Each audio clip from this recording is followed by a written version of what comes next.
Bismillah, Assalamualaikum warahmatullahi wabarakatuh. Salam sehat, salam sejahtera untuk kita semua. Selamat pagi untuk para peternak seluruh Indonesia.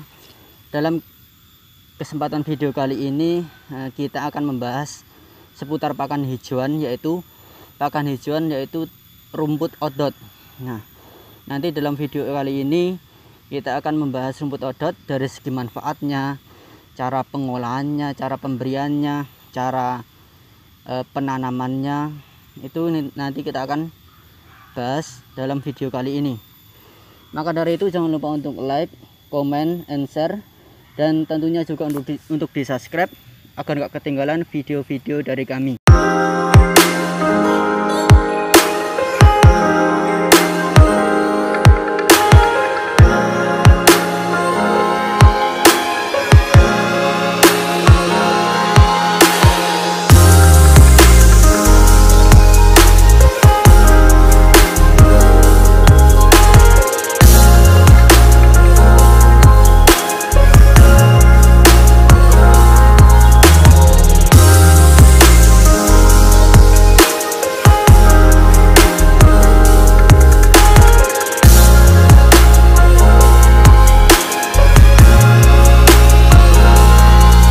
Oke teman-teman, langsung saja kita masuk ke pembahasannya, yaitu pembahasan tentang rumput odot ini.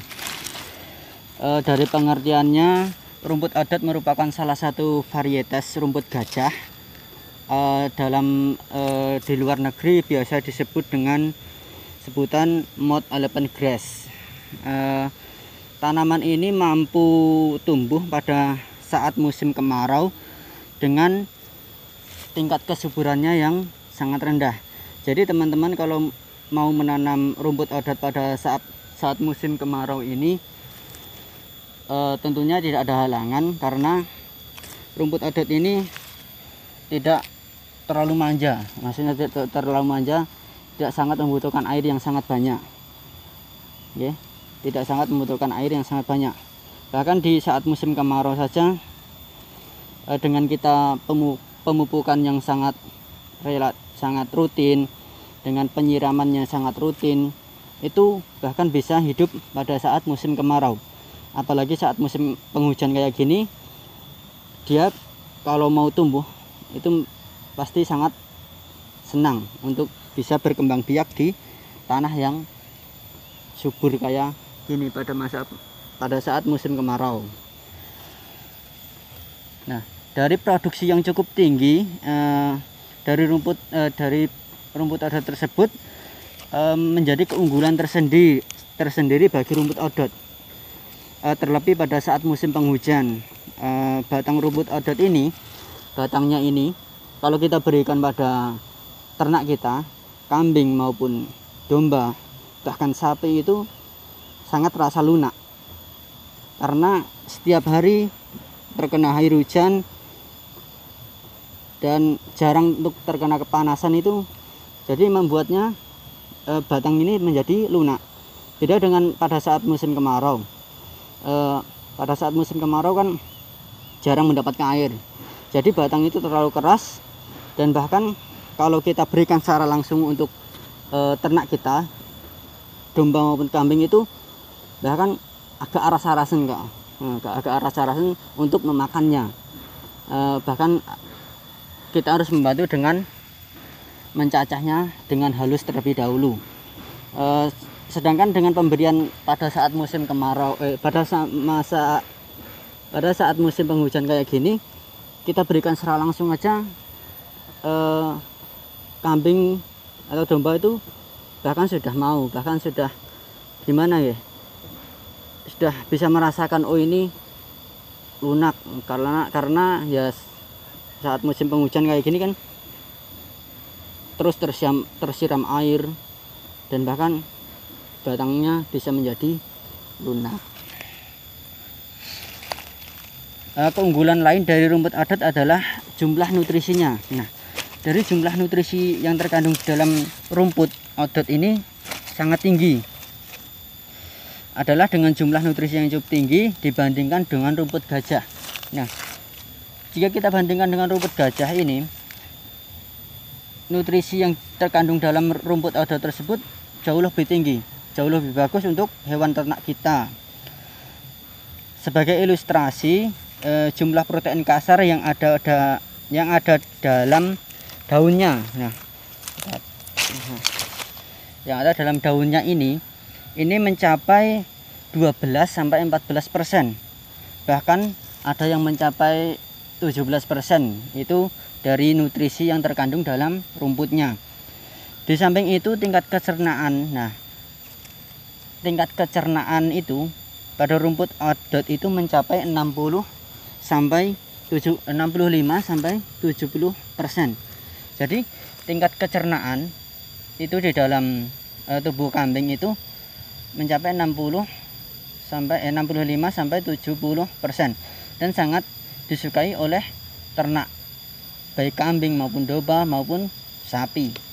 Itu sangat disukai sekali untuk ternak kita. Rumput odot ini ditanam dengan menggunakan 2 pola. Nah, jadi rumput odot ini, nah ini saya sudah siapkan bibitnya yang sangat ini bibit yang sudah sangat tua sekali ya. Jadi kalau tips pemilihan bibit yang sangat bagus itu ya contohnya seperti ini. Jadi untuk akar-akarnya itu sudah keluar semua, dan itu dari batang bawah sampai atas ini nantinya kita bisa manfaatkan sebagai bibit. Jangan kalau kita bisa manfaatkannya pada lahan kita yang kosong, kita manfaatkan dengan kita tanami dengan rumput odot. Nah, ini contohnya bibit-bibit yang kalau menurut saya itu unggul. Nah, ini bisa dilihat bisa dilihat dari akar-akarnya sudah tumbuh banyak kan. Nah, nanti kita akan bahas tentang cara penanamannya. Nah, rumput odot ini dengan 2 pola penanamannya, dengan cara 2 pola. Pola yang pertama adalah pola monokultur. Nah, di mana dalam suatu lahan itu hanya ditanami rumput odot saja. Nah, seperti bisa dilihat dari belakang saya ini, satu lahan itu hanya ditanami rumput odot saja. Jadi di belakang saya ini menggunakan pola tanaman monokultur. Nah, ini dari bawah sampai atas ini teman-teman bisa lihat, kalau kelihatan dari bawah sampai atas ini menggunakan monokultur dengan penanaman full rumput odot. Nah, itu tadi pola tanam yang pertama adalah penanaman monokultur dengan satu lahan ditanami full rumput odot. Untuk pola tanam yang kedua adalah dengan menanamnya di sela-sela tanaman lain. Misalnya kalau lahan kita tanami jagung atau kita tanami singkong ubi itu, nah itu kita bisa tanami pada sela-sela tanahnya. Pada sela-sela tanahnya itu kita bisa tanami rumput odot. Intinya memanfaatkan lahan yang kurang tertanami gitu aja, yang nantinya bisa bermanfaat bagi peternak untuk rumput odotnya, dan untuk jagungnya itu bisa dimanfaatkan untuk dalam bidang pertanian. Jadi dua pemanfaatan ini cukup efektif sekali. Dengan dalam satu bidang itu kita bisa manfaatkan menjadi dua bidang, yaitu dalam bidang peternakan dan bidang pertanian. Nah, jarak tanam sendiri itu dari satu bibit itu barisannya sekitar 50-75%. Kenapa kok 50-75%? Nantinya rumput odot tersebut ketika sudah kita tancapkan, kita sudah beradaptasi, sudah tumbuh, nantinya rumput odot tersebut akan bercabang banyak, menghasilkan anak-anakan yang banyak pula, karena untuk menghindari karena dengan jarak tanam 50-75% itu menghindari biar satu rumput outdoor ini bisa berkembang menjadi lebih luas. Nah, jika dengan lebih luas kan pemanenannya juga cukup banyak juga dalam satu kali panen. Nah, pada setiap bendengan atau setiap barisan yang kita tanami itu usahakan kita, kalau saya pribadi itu mungkin dari peternak-peternak lain beda cara penanamannya, itu saya tanami dengan 2-3 stik. Karena apa? Kok saya tanamannya double? Nah, kayak gini saya tanam double karena saya ingin menjaga-jaga kalau satunya mati itu bisa tergantikan oleh yang satunya lagi. Bahkan kalau duanya mati ya itu masih bisa tergantikan yang satunya lagi kalau kita menggunakan 3 stik. Nah, bagaimana kalau ketiga-tiganya mati? Ya kita ganti dengan yang baru. Nah, kalau saya penanamannya itu tadi minimal dalam satu bendengan itu dapat ditanami, saya menggunakan triple atau double karena untuk mengantisipasi rumput outdoor yang mati. Nah, setelah tadi kita ngomongkan cara penanamannya, cara atau pola penanamannya, sekarang kita cara pemanenannya. Nah, rumput outdoor ini nih saya tunjukkan, ini rumput outdoor yang sudah dipanen guys, dan untuk ketinggiannya bisa mencapai berapa ya ini, 50 ada enggak ya ini, ya sekitar 40-an lah, 40 cm. Nah, rumput outdoor ini dipanen pertama kali pada umur 70-80 hari.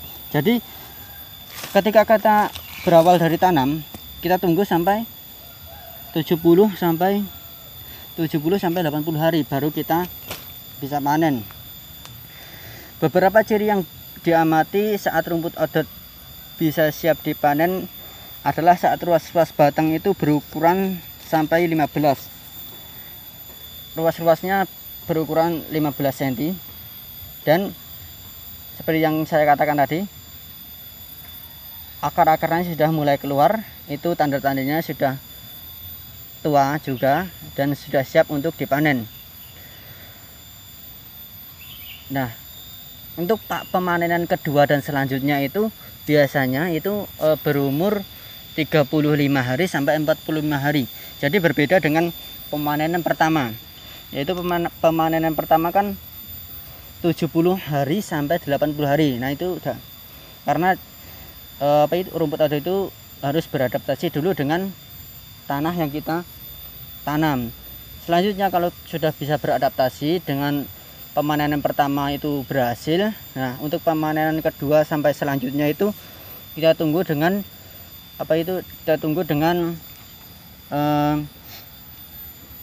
umur 35 sampai 45 hari sudah siap kita panen.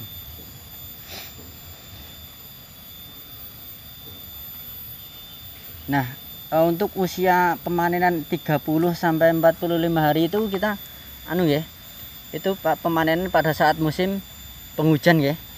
Berbeda dengan saat musim kemarau, karena musim kemarau itu minim sekali air itu jadinya untuk pemanenan kedua sampai selanjutnya itu umur 40 sampai 50 hari.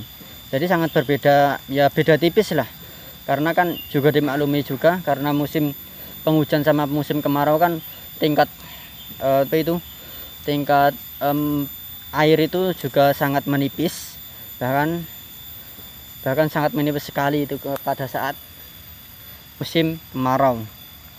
Nah, tadi saya lupa dari pengertian rumput outdoor tersebut merupakan salah satu jenis. Nah, dari rumput outdoor ini merupakan salah satu jenis rumput yang memenuhi kriteria sebagai salah satu pakan hijauan. yang jika dikembangkan secara maksimal bisa sebagai sumber pakan hijauan dengan ketersediaan yang kontinu, berkualitas dan murah. Asal kita mau gerak untuk menanamnya, itu kualitas bank pakan kita itu akan terpenuhi, akan tersedia terus.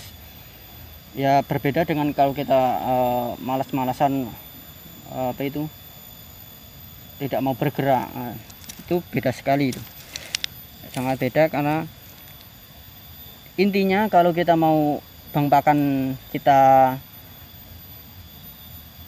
ada terus, ya gerak untuk tanam pada lahan kosong pada tanah kita.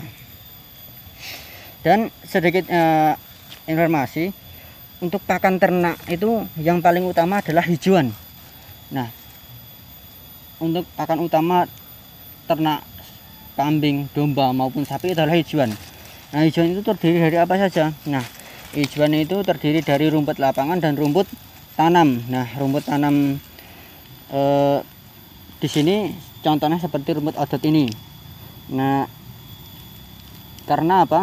Karena komboran itu, sedangkan untuk komboran itu adalah pakan tambahan. Jadi tetap rumput yang paling utama adalah tetap rumput, tetap pakannya tetap hijauan ya, tetap hijauan. Pakan hijauan terdiri dari 2, rumput lapangan dan rumput tanam gini.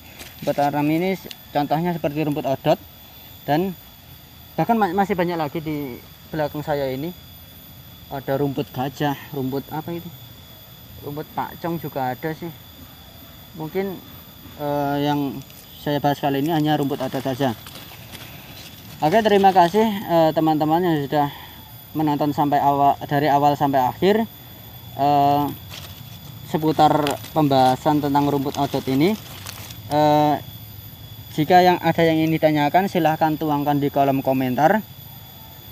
Dan jika ada kesalahan bisa dituangkan kolom komentar saja, bisa memberi masukan. Kita di sini saling belajar satu sama lain, bertukar pikiran tentang dunia peternakan.